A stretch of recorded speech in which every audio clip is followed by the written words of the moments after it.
Hi, I'm Nora and I have Cushing's disease. Quick reminder for those of you who may be new that I am not a doctor. I'm telling you about my own experiences, but this is not medical advice. For that, please go see a doctor.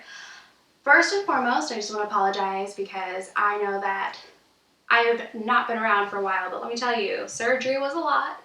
Recovery has been a lot, but I'm here to tell you all about it. So this first video is telling you all about what it was like the day before surgery. I did my pituitary surgery at MD Anderson in Texas during the coronavirus. So traveling there was rough and you need to be super careful because the first thing that you do a few days before surgery is you do a COVID test. Now, why do you need to be coronavirus free? First and foremost, you don't want to get anybody sick, you don't want the surgeon sick, like that's dangerous. But second of all, when you're under, if you have COVID and you go under for surgery, it can put extra stress in your lungs and it can actually cause strokes or death or other terrible things. So you need to be COVID free in order to have surgery. So I had to drive all the way there and be super, super careful. And it's nerve-wracking waiting for the results for sure. And this is going to be at any hospital. You're going to need to be COVID free, but at MD Anderson specifically, which I know a lot of pituitary patients like to go to, yeah, I had my COVID test, I was COVID free, fantastic. So the day before surgery, I went in for a lot of blood work, pregnancy tests, testing my cortisol levels beforehand so that they can know if I had a crash after surgery or not, testing ACTH, just making sure like everything was in check. And so basically to have a baseline, make sure I'm not pregnant, I'm not, etc., all that jazz.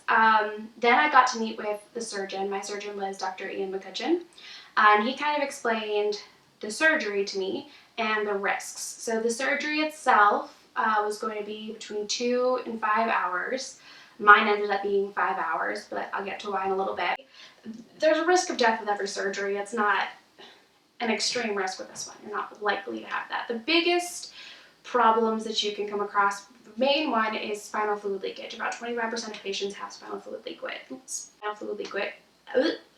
About 25% of patients have spinal fluid leakage. It's my third time trying to say that. And the reason for this is basically that after they take your tumor out and your tumor cells out, they're going to pull at your pituitary like this. And there's fluid and there's a membrane. If you tear it and you tear the membrane at all, then the fluid can leak down. It's the best way I can explain it.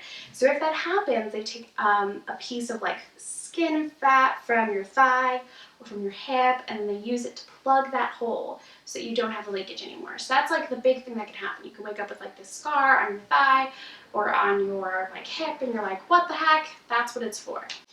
Other things that can happen, you could have a collapsed nasal cavity. That is possible.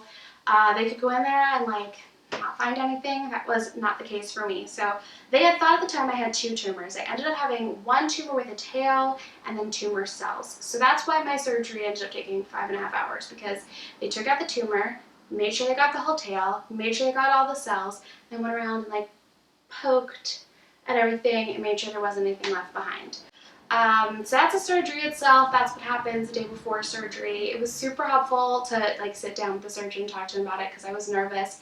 He answered all my questions, you know, what the risks were, etc. So I really felt like I was in good hands.